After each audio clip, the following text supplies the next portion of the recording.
I'm Ellen Howard, and I'm an Impressionist painter. I love Carmel, and just by the ocean, they have spectacular sunset. I love being by the ocean. I grew up originally in New Jersey, and I spent a lot of summers at the Jersey Shore. So the ocean has always had special appeal for me.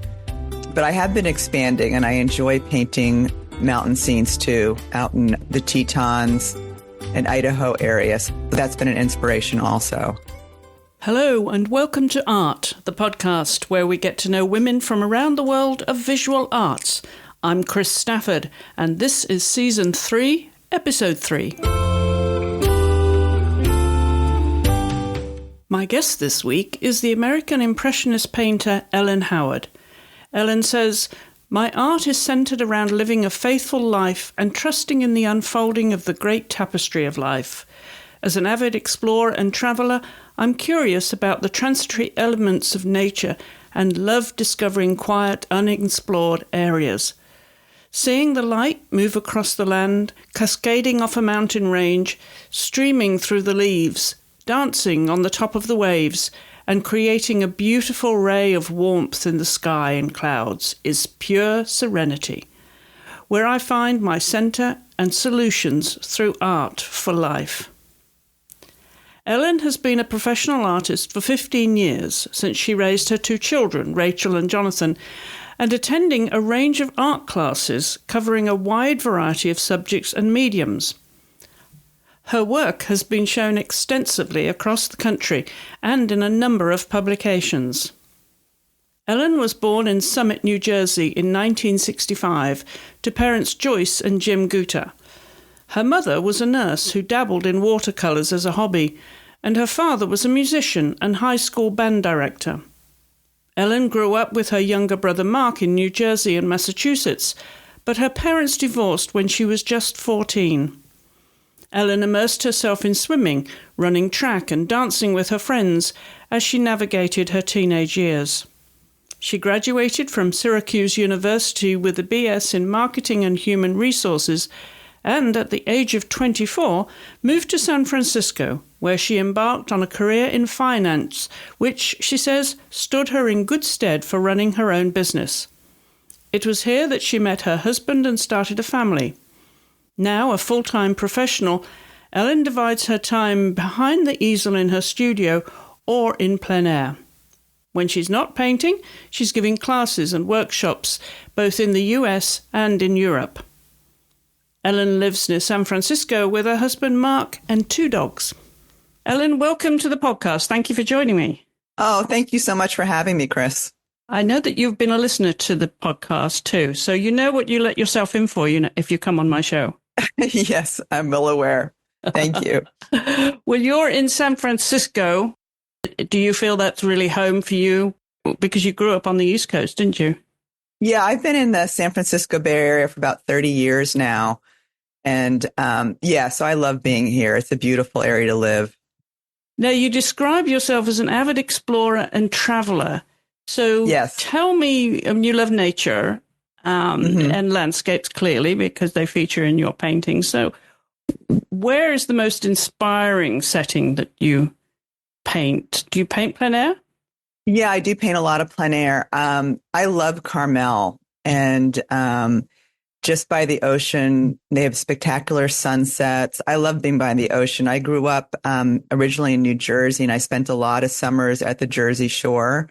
So the ocean has always had special appeal for me. But I have been expanding, and I enjoy painting mountain scenes too, out in the Tetons and Idaho area. So that's been an inspiration also. So how much of your time, obviously weather dependent, would you be spending painting outdoors then, Ellen, if you can? I think it's probably about 50%. So 50% outdoors to get inspiration and to get color studies. You can't get the same color from photographs in the studio. So you really need to go out into nature and observe nature and see how the light hits a tree or the grass to be able to go back into the studio and do that correctly. And what's your favorite light? Oh, people laugh. I'm not always the best morning person. So I do like the afternoon and evening light. I love that golden hour when the ground is really lit up with a warm tone. So that's probably my favorite time of day. Well, I want to go back to the beginning, but where it all began for you, because you said you're a New Jersey girl originally, but you've come back to your painting, haven't you? Having had another career in finance, you've circled around back to what you love doing. Yes. So how long have you been painting professionally now, Ellen? Probably about 15 years now. Yeah. And it's full time? How much time would you spend? Yeah, it's full time. Yeah. So I paint almost every day. And there's a lot of, you're running your own kind of small business as an artist. So there's a lot of administrative work. I write a monthly newsletter that takes me some time. And, when you enter exhibitions, that's all kind of admin work. But I do it full time. Yes. Paint us a picture of your studio. What light does it face? I honestly don't have great light in my studio. I'm part of a building that has about 50 artist studios in there. So I really rely on kind of overhead light. And I have another light on my studio easel, but I don't have direct outside light. But I do a lot of work also at home with some gouache work that I can do at the table, not my oil painting work. And so I have some good light, from the house there. And for the most part, then, how would you describe your approach to your art and the atmosphere that you like to create, where you can have to be in solitude, or do you allow anyone else anywhere near when you're painting? I kind of like being alone, to be honest, unless I'm out plein air painting. I have a girlfriend that I've been painting with for a long time. We'll go out, we're very comfortable. She'll pick one spot kind of at the end, or we pick different spots to paint. And then we kind of come back together, and it's fun to, look at what each of us has done. But usually if I'm in the studio, I do like to work alone. I usually shut my door, put on some tunes, and just start my work. And the solitude then takes you to the painting that you maybe have sketched outside, or got your color palette? Yeah, I've either done a color study outside, or if I'm doing something that's lately I've been doing some paintings that have a limited palette and trying to create more mood in my work. So I will set out kind of the paints and establish kind of the composition that I'm looking for. Yeah. Well, obviously you're in a very happy place now if you're doing what you love full time. Yes, yes. So let's go back to where all the passion for art began, because as you mentioned, you grew up in New Jersey. Yes. Tell us a little bit about those early days of your childhood and what you were interested in as a child. Well, it's funny. I guess looking back at it, I never thought my career would be so good at this point, honestly. My grandfather was a huge influence. He was a great cartoonist, and he was a purser in the airlines, actually, in the 1930s, 40s, and 50s. And he would go, it's when people were not traveling. And so nobody was going to Europe, only the wealthy. He flew he was on a 9-person plane. He would come back with all these, candies and, different specialty items. And he would draw people that were in their native costumes or attire. And I was just fascinated by all of his drawings and his stories of travel. So I think that got the travel bug. And then his artistic skill. He was offered a position with Disney that he turned down to stay in the airlines. But I always remember art being a big part of my life. And as a child, my parents took me to museums quite often, and I was always drawn to the French Impressionism pieces. So I always had it as part of my life. And then my mother was also an avid hiker, and she would take me on hikes in New Hampshire and the White Mountains there. And I just enjoyed being outside. I really enjoyed nature. So were you encouraged by your parents to start drawing and beyond what you may have done in school? No, not at all. No. Mm-mm. I don't. That's what's interesting. I remember And my father was a musician too. So I had arts in my life. And my mom also kind of dabbled in watercolor. So I was exposed to it.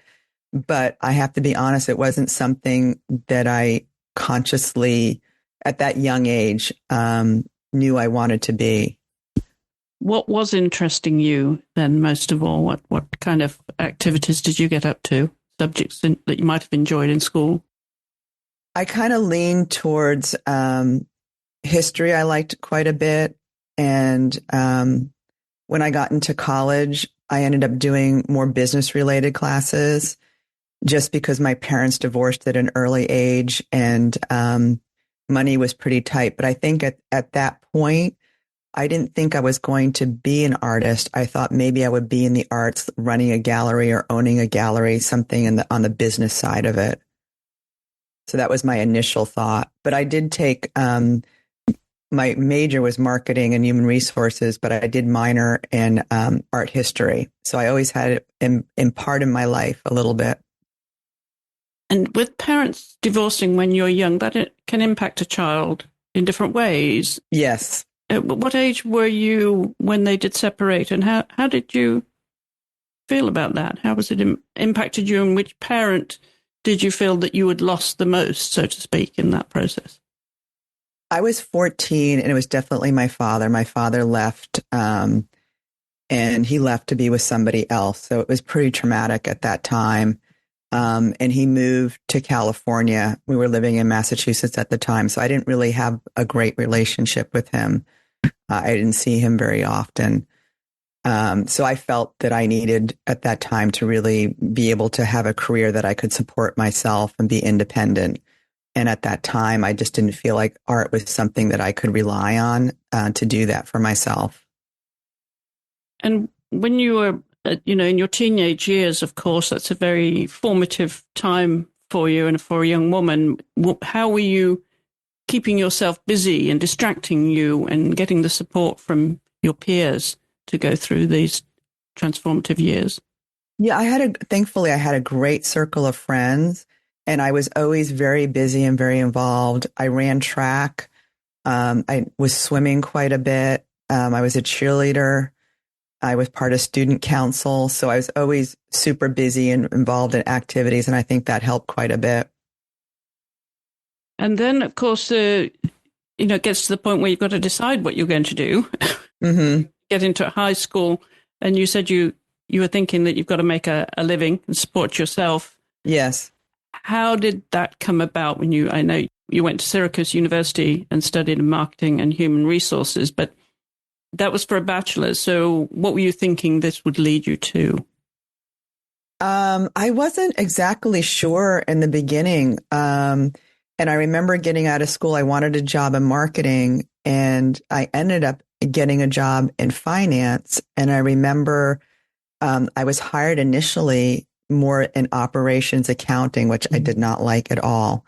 But it was a stepping stone. And I told the interviewer at the time, I said, I will give you 1 year in doing this operational accounting. But I said, then I want to go into marketing. So it ended up that's what happened. I did a year in that position and then I got into institutional marketing, which I did really enjoy. And then later on in venture capital. So I don't regret those years. I learned a huge amount. It was great people, great clients. So I did really enjoy it for a long time. So what were you doing for fun with your friends? Were you out dancing or?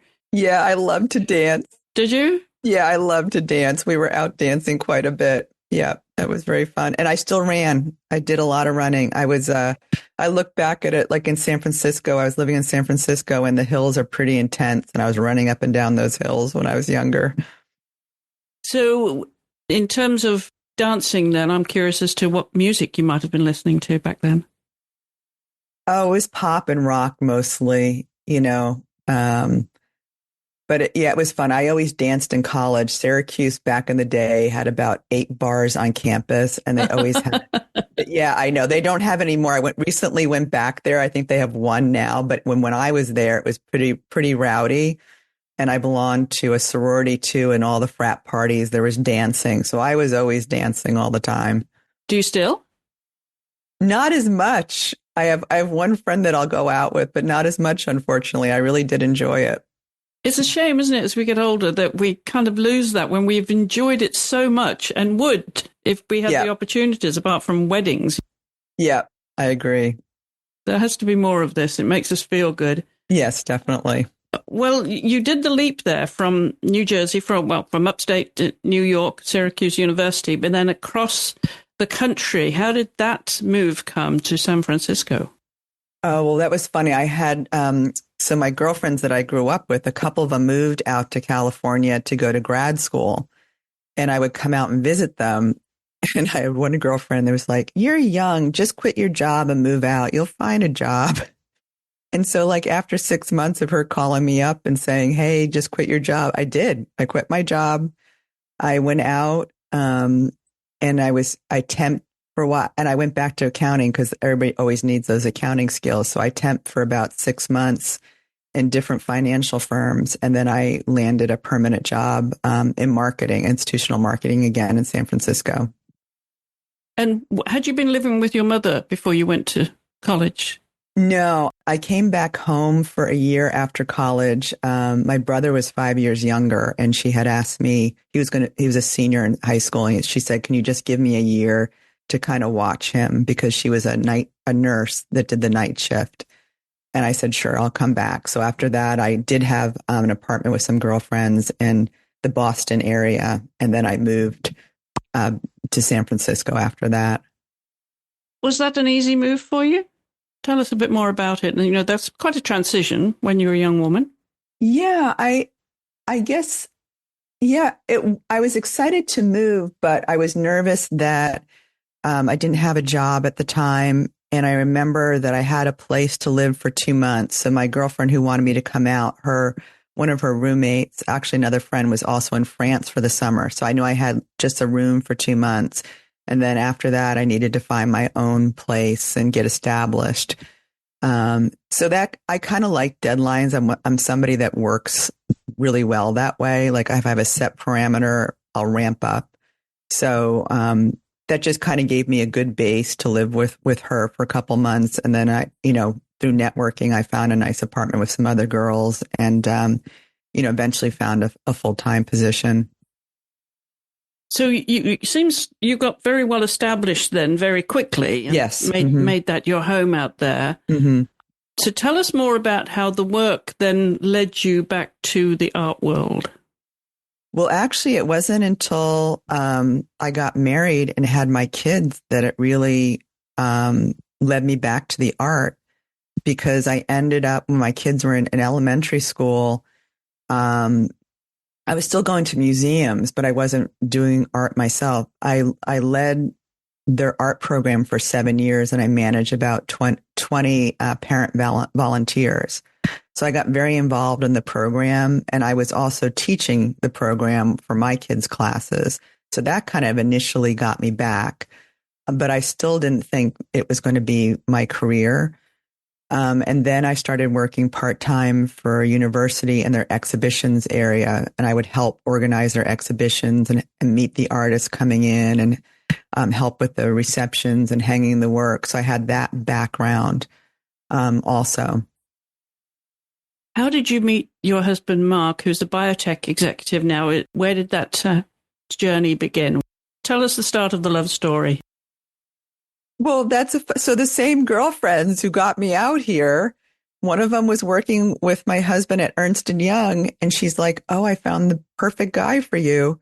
And I didn't believe her. And she's like, "You've got to meet him." And I'm like, "Okay, whatever." And I had only been here for 3 months. So how old were you at that time?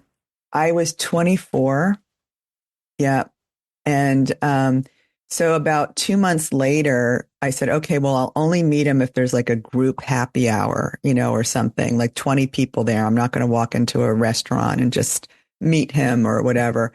So then I ended up meeting him, and we did hit it off, obviously. And we started dating, and I think it was a year after we dated, he proposed, and we got married a year after that. So where was the marriage then? You've got to fill in the blanks and paint a picture for us here, Ellen. So we actually got married in Napa, which was great. So we were married in a church in St. Helena, and then we had our reception at Chimney Rock Winery, which was really nice. Everybody came out from Boston, and I had my friends here. So it was a picturesque wedding. It was very nice. Did you move very far to live together? He had an apartment down in the marina, which was great. And so after we got married, I didn't want to live with him before. I moved in with him down in Chestnut, which I loved. It was like, when you're young, and it's still, I went there last weekend. It's still a happening place, very fun, energetic place. So we lived there for about 3 years. And then I would just work in the financial district. So it was a very short commute. His consulting job changed and he was commuting to San Jose, which was a pretty long drive for him every day, like about an hour and a half from the marina. So we ended up moving down to the peninsula in Burlingame, San Mateo area after that.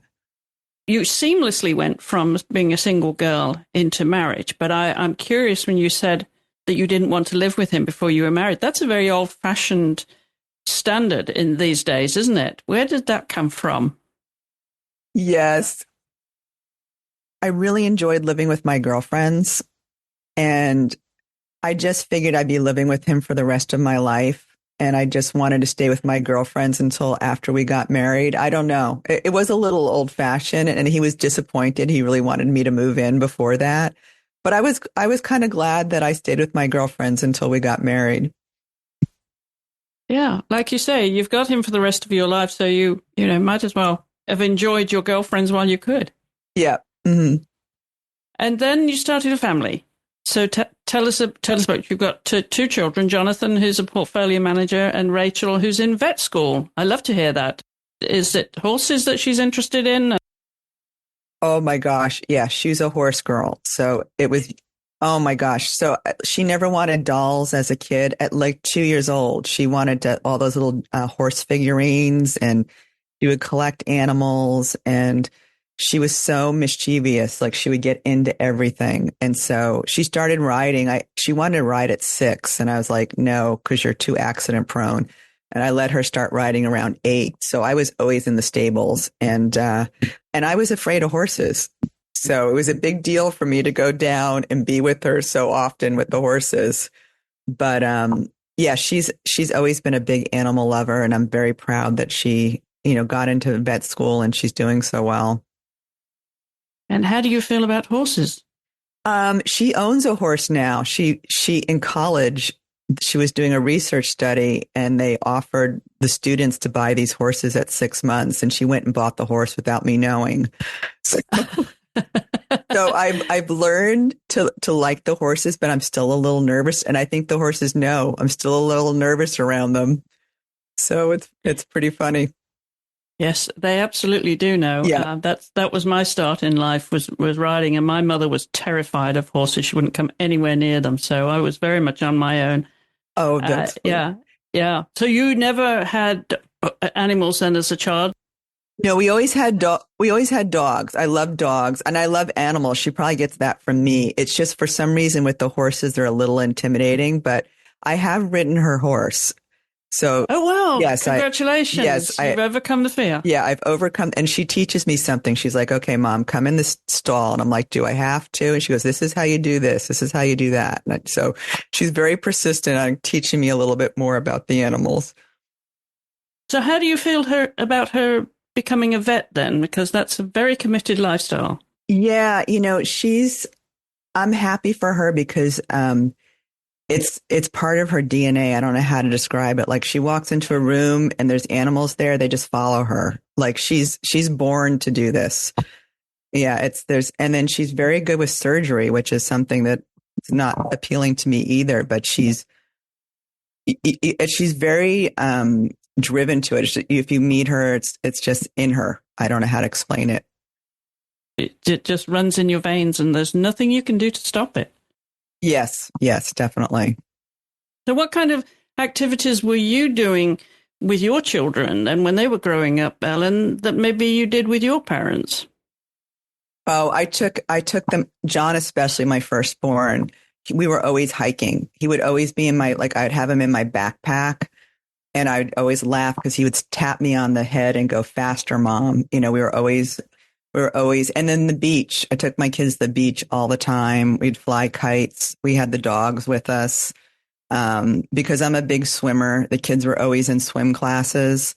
So my son, was a great surfer. He went to school at San Diego State, a big water person like me.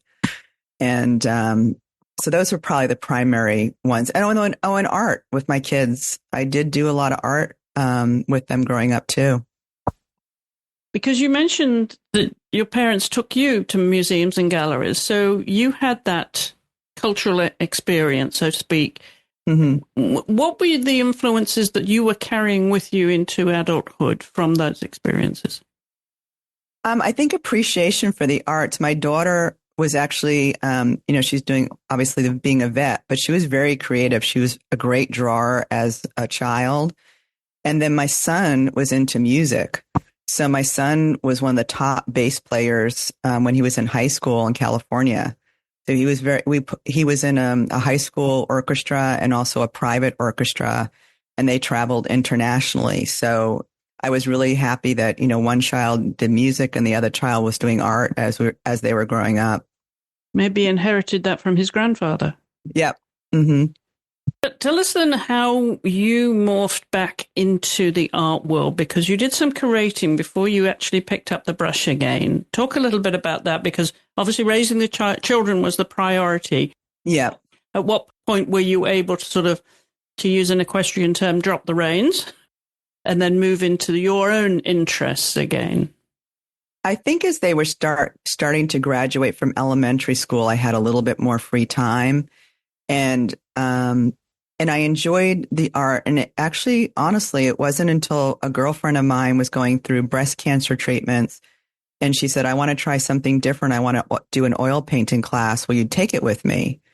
And so it ended up being like 4 or 5 of our girlfriends took the same class, and I was like off. Like, as soon as I got the brush in my hand, I couldn't believe it. And my work was, I hate to say, better than most of the people. It was very innate for me to do it.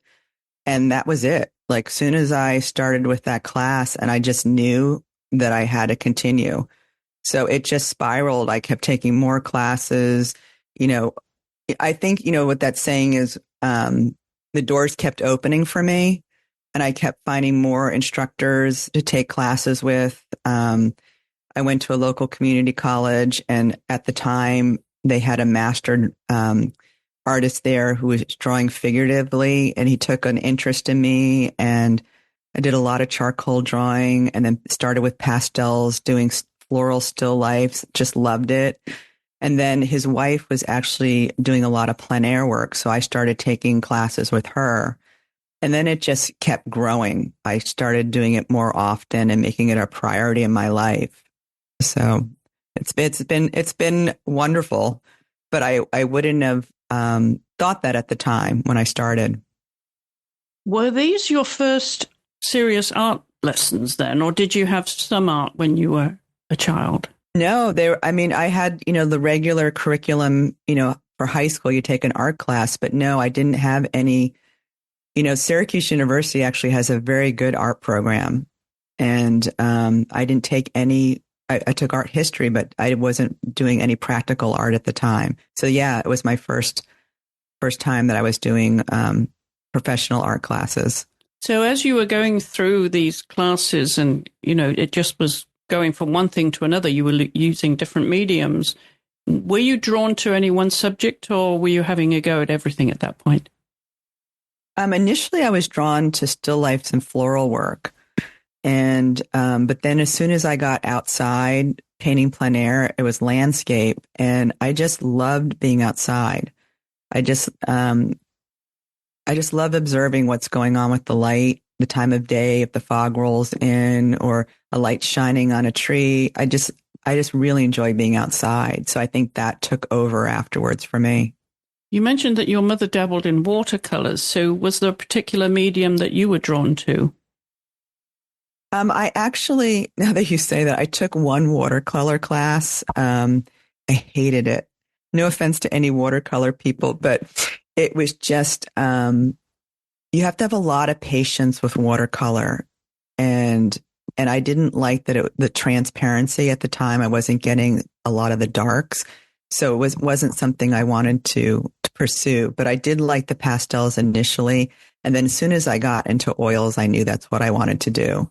I just loved working with the medium. And do you mostly paint on canvas or do you paint on wood? What do you prefer? I mostly paint on canvas. So it's usually linen panels. So it's on boards. And I like that. I like that better than the canvases because with the canvas on the stretcher, the brush can have a little bit more give and take on it when you hit the canvas. And with the linen boards, it's a stiffer surface. And so I went to the stiffer surface when I'm outside because you can't bring these huge, canvases outside. And then it kind of translated into my studio work. So I just buy larger sizes of the linen boards for my studio work too.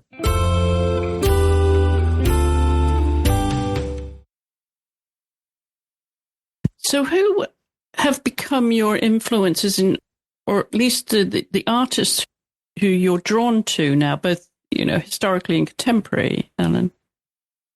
Well, I was really lucky. I ended up doing some curatorial work for a woman, and it was also, I had a studio in this art center. I met a lot of people. And then when I joined the California Art Club, I was around a lot of senior artists that really inspired me. And so I learned all about the early California painters, Edgar Payne and Hudson Putoff and Percy Gray. And I was studying some of their work and then the history of the California Art Club. And I became a co-chair for the San Francisco chapter. And then currently I'm a vice president for the organization. And so just being with them, they have a very high caliber membership. So painting with them was really wonderful. So that was kind of my first take into, I guess, this prestigious art world there. And historically, which artists are you drawn to? Well, I do love Edgar Payne's work. Soroya's work is beautiful, but I still come back to Monet for some, he still, as a child, his work captured me.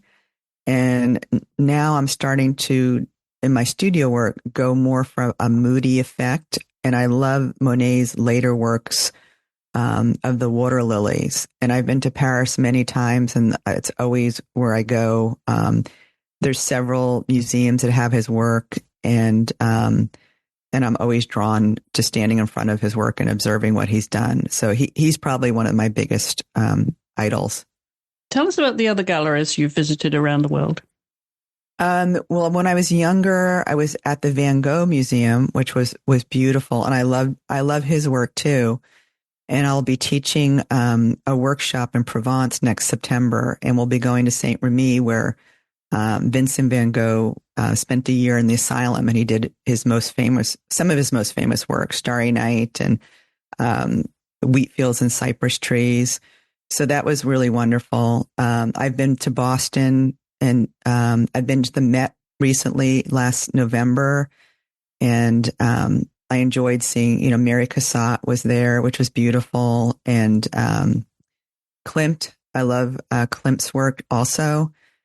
And there was Van Gogh's and Monet's, of course, there. Degas, they had a wonderful room with all of his dancers and then also his sculpture work, which was fantastic. So every time I go to a major city, I go to whatever museum. Here in San Francisco, we're very lucky. We have the De Young, the Legion. The Legion currently has a great exhibition on Mary Cassatt. Also down in Stanford, they have the Cantor Museum and the Anderson Collection. The Anderson Collection's more contemporary artists. So that's also wonderful to go see too. They have some Rothkos there. They're beautiful. Paul Thibault is one of my idols too. I loved all of his Still Life series on cakes and pies. So there's a lot of people that I'm influenced by and I really, really appreciate. And being in California, there's no shortage of really talented artists here. Let's talk about books and literature and poetry and where you might get inspiration. What do you enjoy in the book world? It's funny. I read a lot of books actually on business books for my art. And like James Clear on atomic habits, how to make your environment, how to make good habits. Angela Ducksworth on grit, how to keep motivated. And because I didn't go to school for art, those books were really essential for me because I felt like because I didn't have a quote unquote traditional art degree that I couldn't be successful in it. And so these books actually helped me see like, okay, well, persistence and consistency, not that you don't need to have your fundamentals and the techniques, you definitely do, but you can also overcome that by just being diligent and practice. The Talent Code by Daniel Coy, I like a lot. It's why certain areas of the country produces, great athletes or great musicians and the science behind that. So I do enjoy that. And then I do read just for fun, Gentlemen in Moscow. Like I like some fiction books and but I don't I do a lot of the business reading because I like to incorporate that in my newsletter. I come up with a theme and I apply it to a creative life. Like how do you get better creatively by following certain steps or, the mindset I get into. I think being a creative person, you have to have a certain mindset because it's a difficult thing to self-motivate yourself. You're alone a lot of time doing your work. So there has to be a mindset and discipline around doing that. So that's a lot of the stuff I enjoy studying. How do you get into that frame of mind once you get into the studio? What process do you use for that transition? Some days are super easy because I have an idea in my mind and I want to execute it. Other days, I don't feel like painting. And on those days, I'm like, okay, I gotta do my work. So I'll go in and I'll kind of go through my photos or go through my field studies and try to see something that will spark my interest. And then I'll start drawing a composition. As soon as I pick up a pencil to start drawing, then the ideas kind of come to me. And then I put on my favorite tunes. So whatever music really motivates me quite a bit. I don't put on classical because it puts me to sleep. So I have to have something peppy. So as soon as I pick up the brush and I have a good tune on it, I can usually get myself going again. Here's a good tune. Oh, I've been doing a lot of country western lately, which I've always been a pop or rock person, but I've been listening to Jelly Roll a little bit, his new album, which has been fun. And then I'll go to like Christina Aguilera and Tina Turner, Bruno Mars, anybody that has kind of a good beat, Michael Jackson, some of those. It just depends on my mood, whether I want to be really peppy or have more of a kind of subdued feeling in my work. Would you say you're in any way spiritual or does religion play a part in your life, Ellen? Yes, it does. It plays a big part in my life. Yeah. I grew up in the church and I still currently go to church. So yes, it does have a big part in my life. And how do you express that, or how do you feel that transfers to your artwork, or does it? Yeah, I think just being in nature and observing nature and appreciating and being grateful for God's creation, that's kind of what I want to show in my work. And I think for my collectors and clients, the comment that comes out the most is that my work is tranquil and peaceful. Mm-hmm. So I feel that has a spiritual aspect to it. And I'm very like that to me is the biggest honor for somebody to say that when they look at my work, it gives them peace, because I think especially in today's world, it's very chaotic still. And if my work can can exude that kind of emotion for people, that makes me really proud. And does politics influence you as an artist at all? Because, often we see abstract painters, for example, who feel very strongly about politics, and that transfers to the canvas. I'm wondering if any of that creeps into you. No, I will not allow any politics into my work. I stay very far away from that. It's not something that I want to represent in my work. Yeah. Do you feel you're expressing your emotions, whatever they may be? They may be different each time you paint something, Ellen. Do you feel that it gives you the expression that you need now? Yeah, I think so. What's interesting is my oil painting work is going to more of a calm, moody, peaceful expression. And the last 3 or 4 years, I've been doing work in gouache.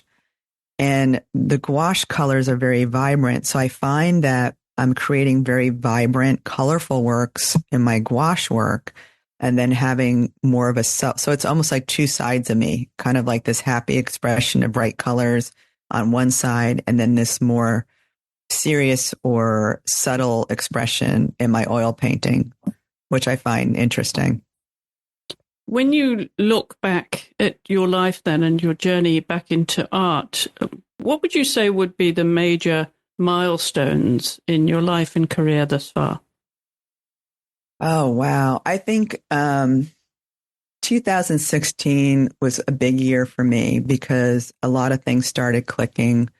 I was asked to be a featured artist for the Mendocino Open Paint Out and I was, in my opinion, very junior. There's 5 of us who were featured artists for this 60-person paint out. And the other ones were career artists that had been in the business for 20 or 30 years.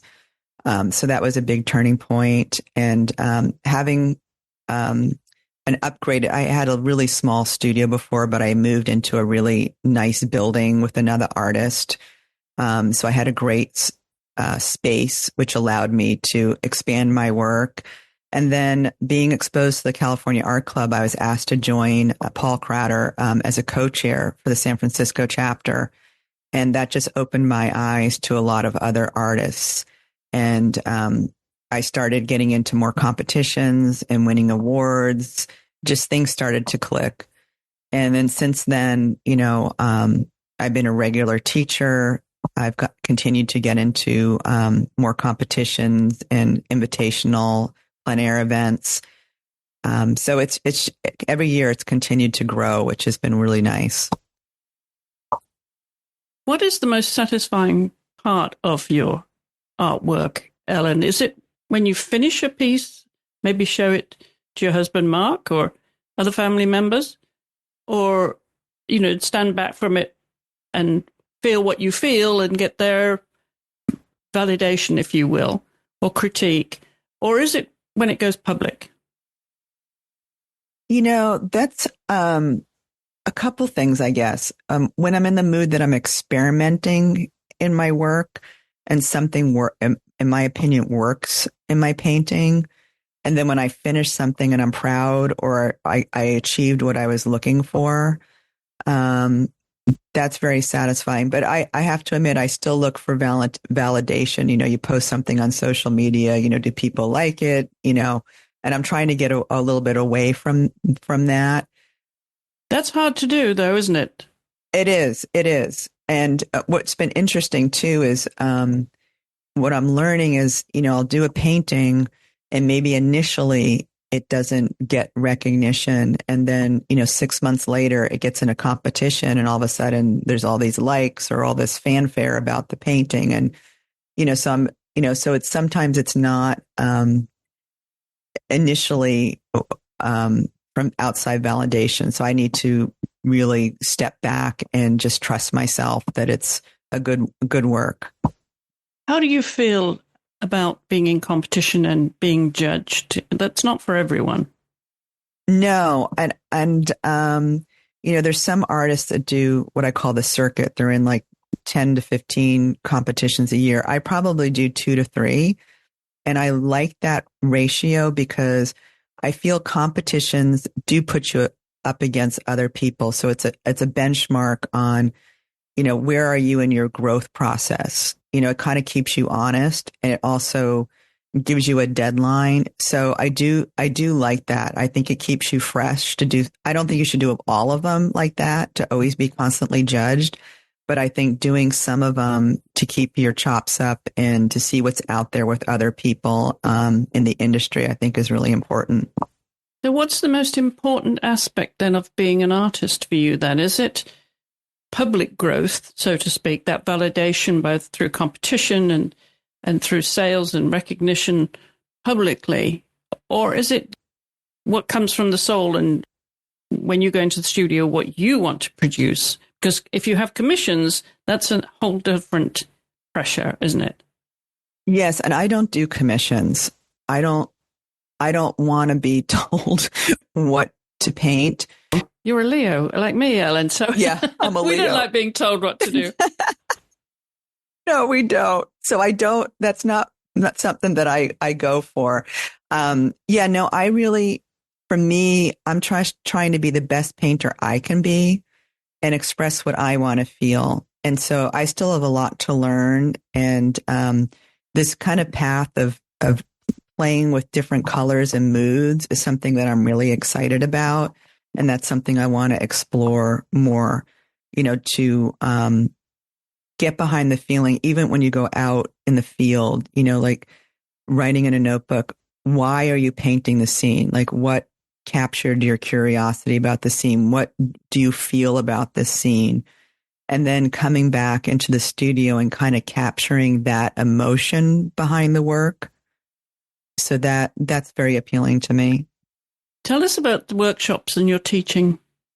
So I love to teach, actually. I've been teaching for, I think, 8 years at Art Attack. I teach 2 oil painting classes a week. And then I think for the last 7 years, I've been teaching 2 or 3 plein air workshops. So down in Carmel, Mendocino. Last year, I took a group to Spain, which was phenomenal. It was a beautiful setting, great painting locations. And I think what's nice about workshops is you're away from all the other daily concerns and you're just concentrating on your art. So, and you're also with like-minded people. So there's a real camaraderie there. So I really enjoy that. And I have no problem demoing and talking at the same time, because I find, just out of experience, it's hard to watch a painter just paint. I kind of, when I'm doing a stroke, I talk about why I'm doing it. It's a kind of a free flow, because I think it's important for students or the audience to understand the decision making behind what you're doing. What would you say to the young Ellen who didn't know that she was going to become an artist one day? What advice would you give her?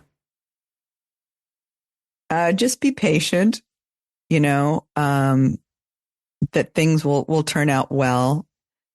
And I guess patience. I think sometimes I think when the timing is right, you have to wait for when you're able to do something like that. And I think with all my experiences, I don't regret going into business first. I think it's helped me on the business side of my artwork. But I'm just very grateful that now I'm in a position where I can do this full time. What kind of reactions do you like to hear about your work if you were to eavesdrop in a gallery? People didn't know it was you. Probably a beautiful painting, and I like the mood of the painting. Probably, I feel peaceful when I look at it. Serenity. I paint a lot of sunsets too. One of my galleries down in Carmel has a lot of my paintings with sunsets, and I think it's a special time of day where you're finally at rest. You're busy all day long, and then when the sun sets, it's kind of like a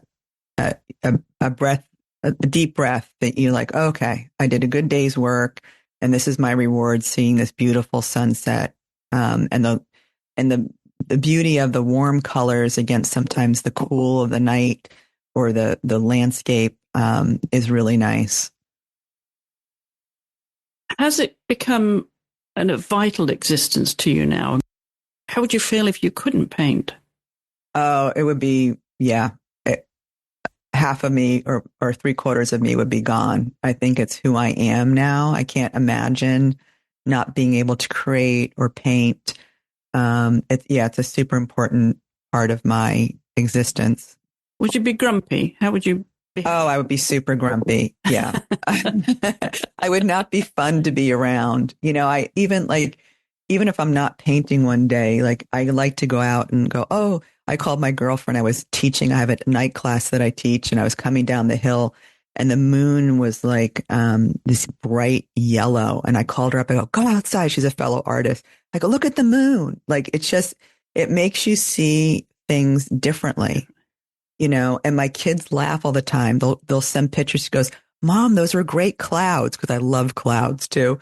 And I go, oh, Mom, you're looking at clouds again. So it's a whole different way of looking at life. And so the people that know me really well, they'll send me photos or, oh, I thought of you because, the sunset was great, or, oh, the light was really good, or I love marshes too. Oh, this is a great marsh scene. And so, yeah, it's an integral part of me. And, I wouldn't be the person I am today if I didn't have it in my life. What do you do for fun then when you're not painting and being a wife and mother? I still take my hikes. I love to walk.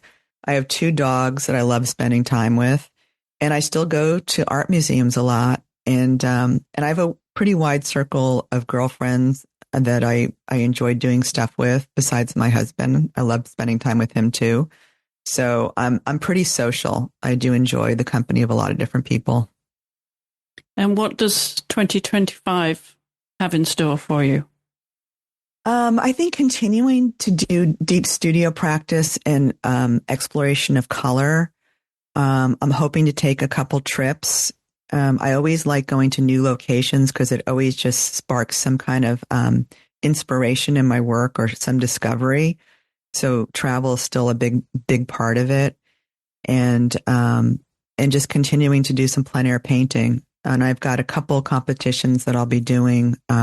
One's coming up in March at Borrego Springs, and Borrego Springs is a desert area, and it was a new kind of landscape for me, and I wasn't too sure about it having more work on the coast, but I loved it. There's a quiet beauty to the desert too, so I'm really excited about going down there again.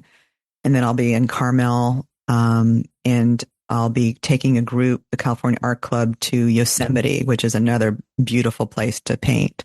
So I'm looking forward to those things. And you mentioned that you've always been a swimmer. Do you still swim regularly? Yes, I still love to swim. Our family was lucky enough to go to Hawaii in December, and my son and I were in the waves the whole time. I can't get enough of it. Yeah, it was really nice. And that, of course, inspires your painting, I'm sure, when you've been close to the ocean. Mm-hmm. Yes, very much so. What's on your bucket list, Ellen Howard? More travel. I love to travel. I love doing new things. I think I get that from my grandfather growing up. And so, yeah, I would like to see more places and continue to do some workshops overseas, I think are fun. And to spend a little more time with my children because they don't live in the state.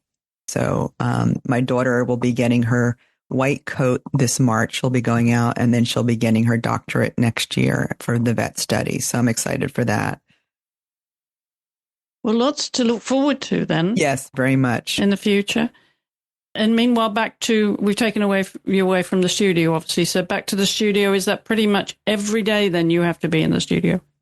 Yeah, most days. Yeah, if I'm not there the full day, I'm there at least a half a day. Yeah, or I'm outside painting. Well, it sounds like lots more to come, and it's been an enjoyable ride so far for you, Ellen.